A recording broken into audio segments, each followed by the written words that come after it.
ఇది అందరూ మర్చిపోయిన అమ్మమ్మ కాలం నాటి రెసిపీ అన్నమాట.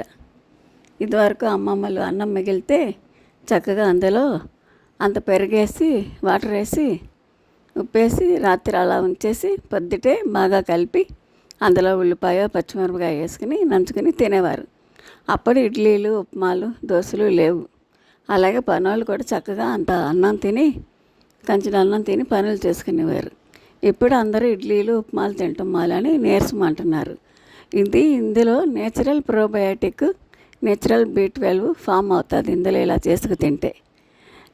B12 లేదు లేదు అని పరుగులెత్తే బదులు చక్కగా ఇట్లా అన్నం మిగిలితే ఇలా చేసుకుని తింటే ఇందులో నేచురల్గా B12 ఫామ్ అవుద్ది, నేచురల్ ప్రోబయాటిక్ ఉంటుంది.